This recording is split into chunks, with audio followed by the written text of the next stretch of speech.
જય કિસાન ગુજરાત સરકાર અને વહીવટી તંત્ર પાસે અપેક્ષા રાખું કે સમગ્ર બનાસકાંઠા જિલ્લામાં ખેડૂતોએ મોટા પ્રમાણમાં બટાકાનું વાવેતર કરેલું છે. તેમને પોતાને પૂરતા ભાવ મળતા નથી અને જે કોલ્ડ સ્ટોરેજ બનાવેલા છે, કંપનીવાળા હોય કે પ્રાઇવેટ ખેડૂતો હોય કે મૂડીપતિ લોકો હોય, તે પોતાનો માલ એ ખેડૂતોનો માલ લેવાને બદલે કંપનીઓના માલનો સ્ટોક થઈ રહ્યો છે.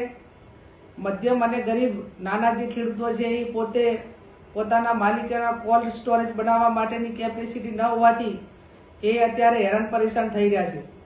જ્યારે કેન્દ્ર સરકાર અને રાજ્ય સરકાર કોલ્ડ સ્ટોરેજ બનાવવા માટે સબસિડી આપે ત્યારે ખેડૂતોને ધ્યાનમાં લઈને ખેડૂતોના હિત માટે સબસિડી આપવામાં આવે છે.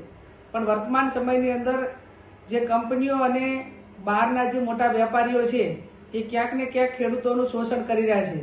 ત્યારે હું રાજ્યના કૃષિ મંત્રી અને જિલ્લા વહીવટી તંત્ર પાસે અપેક્ષા રાખું કે આ તમામ કોલ્ડ સ્ટોરેજવાળાની સાથે મિટિંગ કરી અને 40 કે 50% માલ એ નાના અને ગરીબ ખેડૂતોનો માલ પહેલો કોલ્ડ સ્ટોરેજની અંદર મૂકવામાં આવે અને પછી બાકીનો જે કંઈ જગ્યા વધે કે જે કેપેસિટી વધે એની અંદર કંપનીઓનો માલ ભરવામાં આવે એવી હું અપેક્ષા રાખું છું. આવું કરવામાં નહીં આવે તો ભૂતકાળની અંદર તમામ ખેડૂતોએ બટાકા રોડ ઉપર નાખ્યા હતા અને ખેડૂત પોતે આટલો લાખોનો ખર્ચો કરવા છતાં એને પોતાને જે વળતર મળવું જોઈએ નથી મળતું.